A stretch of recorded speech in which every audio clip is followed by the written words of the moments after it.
The young Argentine driver Franco Colapinto has been attracting attention in recent races due to his good performances, even though he has only raced in 5 Formula One races, scoring points and showing himself to be a stable, balanced, and promising driver. Not to mention that he has already attracted major sponsors in an attempt to stay in Formula One. The only problem is that Colapinto is a Williams driver, which already has its lineup defined for next year, with Albon and Carlos Sainz, with him having the option of continuing as the team's reserve driver for a while longer or seeking opportunities in other teams on the grid, taking advantage of this good moment to get a contract. In recent weeks, information has emerged that Williams itself is working to secure a seat for him next year, in a way that he remains linked to the team as an option for the future, with Williams team boss James Vowles praising him a lot and trying to sell his fish, saying that one of Colapinto's best points is that he manages to remain calm and focused, even in moments of high pressure, with this pressure not affecting his performance. And with all this new information coming from the renowned Automotor UND Sport, indicates that Colapinto has offers, formal or informal, from at least 3 teams on the grid, namely Sauber, Alpine, and Red Bull.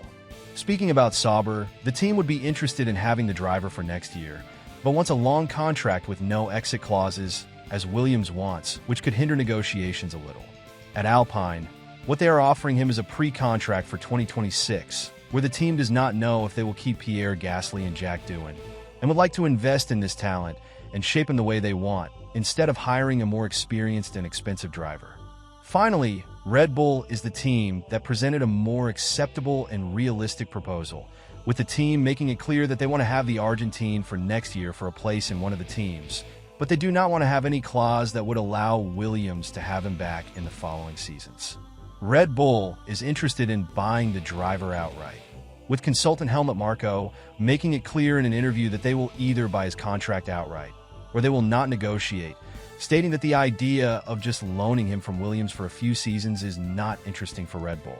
With so many offers, Williams has made it clear that it will not interfere with Colapinto's career, and would even be willing to reduce the transfer fee if a deal is closed with other teams, since for now, they cannot guarantee that he will have a seat available in the coming years. So much so that commenting on this chance of Colapinto going to the Red Bull teams, Vowles stated that he has enough strength to go straight to the main team alongside Max Verstappen, with information indicating that this is one of the negotiations that are underway, with Red Bull initially wanting to place him in its B team, Racing Bulls promoting Liam Lawson to replace Sergio Perez. Well, a lot of information and an interesting chance of having Colapinto on the grid for the next seasons, and maybe even next season. But I want to know from you, which of these teams would Colapinto fit in best? Red Bull, Alpine, Sauber, or Williams itself? Tell me your opinion here in the comments.